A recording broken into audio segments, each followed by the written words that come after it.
Hey everyone, I'm Maddie with Maddie Sews, and thanks for hanging with me. So today I thought I'd do something that's a little different, and that is the hashtag 5 questions, 1 take. And essentially it's just where I answer 5 questions that I was given and, well, talk you all about it without any editing, which for me is going to be a little crazy because I like to edit. But I guess let's just kind of get into these questions. Oh, and by the way, if you are interested in this 5 questions, 1 take hashtag, you can always type it into the search bar and other people's videos will come up. There's been several other videos. All right, so the first question is, what has your sewing journey looked like? So, gosh, I've been sewing now since about 2011, roughly. It's been off and on.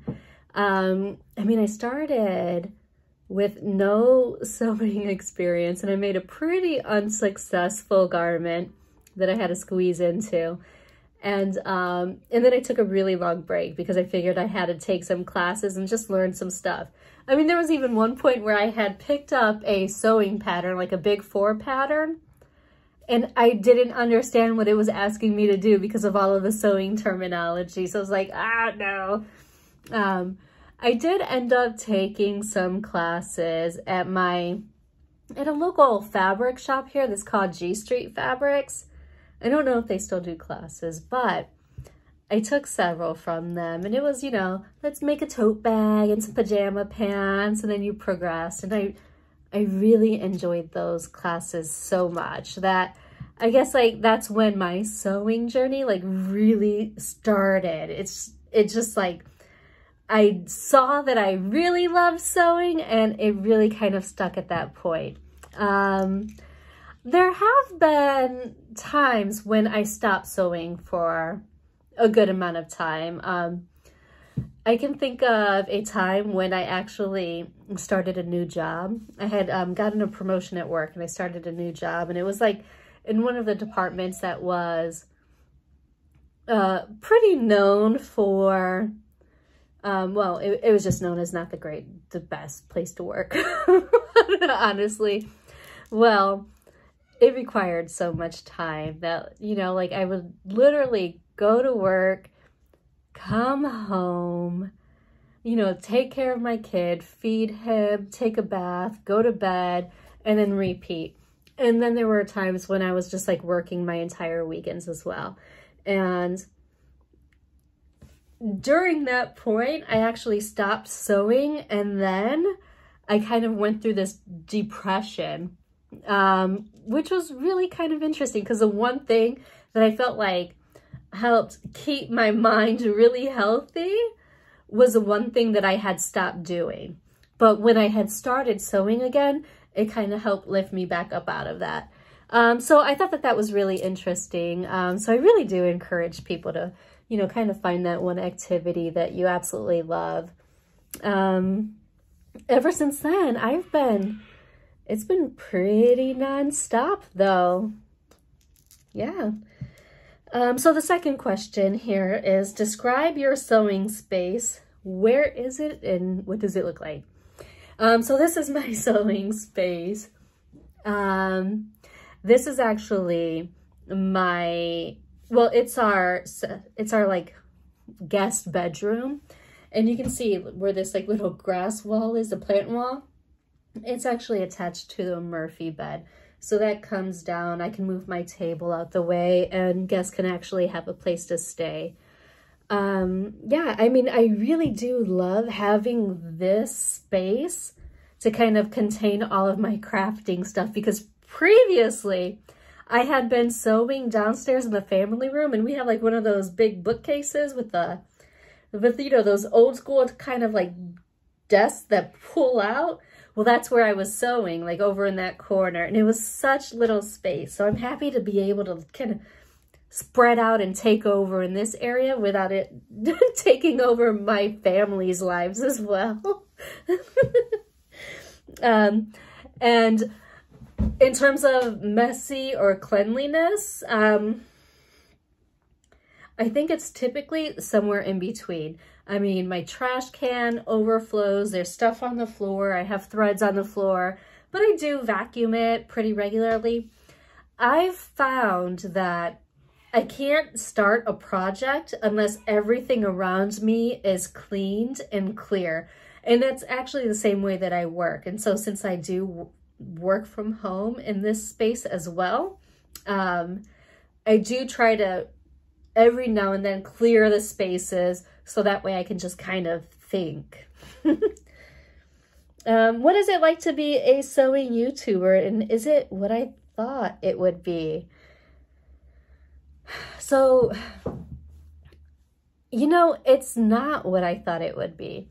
You know, at first, I did it because I wanted a sense of community. I wanted to kind of widen my circle, but I never thought that actually being a sewing YouTuber would help me develop really good friendships with other sewing people, like actual, like, let's hang out type of people, which has been really exciting, really fun.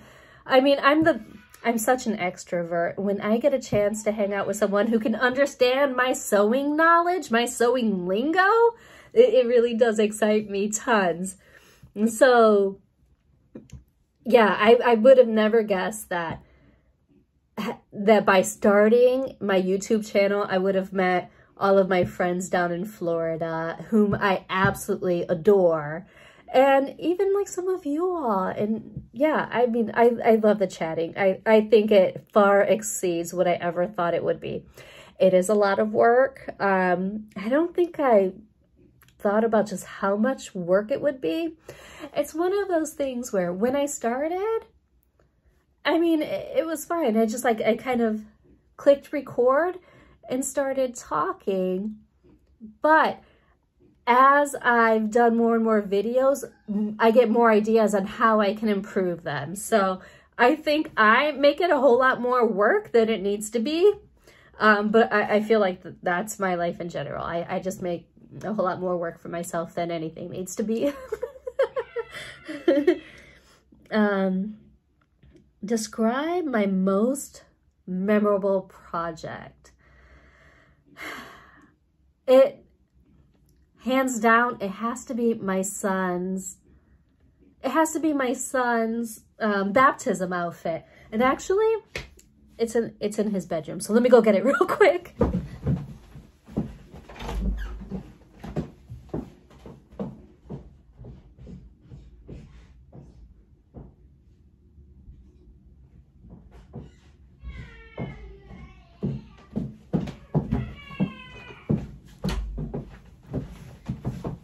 You probably heard him yelling downstairs. He's actually playing video games. So I made this. Oh, it's missing a button. I'm gonna have to put one back on there. I made my son this little christening outfit, and it has buttons down the back. I made it using my wedding dress. I mean, my wedding dress was just something that I had picked up from a consignment shop. So it's not anything that I was, you know, that I had paid a ton of money for or anything. But I mean, it was a special dress, right?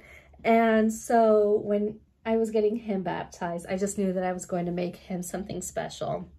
This was the first time that I ever had to deal with snaps. And it's just, I couldn't figure out how to do snaps. So I actually use a snap tape, you know, the kind that's attached to twill. It worked fine though. I did do a toile for this one, and it's so funny because you have like the little fattest legs ever, and and it was like cutting off his circulation. So I'm happy that I had done that before I went in with my good fabric, because I did have to widen the leg holes here significantly to accommodate his little chunky thighs. You know, I know I'm not supposed to be editing this, but maybe I'll just like put in a little picture for you guys. just a picture, just a picture. I love this little thing. I have to figure out what I'm going to do with it, actually. You know, because I really do cherish this little outfit of his. I want to get it cleaned. I want to get it preserved. I want to have something nice done with it. Maybe one day he'll have a kid that can wear it. And hopefully his kids have chunky thighs. I don't know. So that's my most memorable project by far. And what is one quote or saying that resonates with my sewing?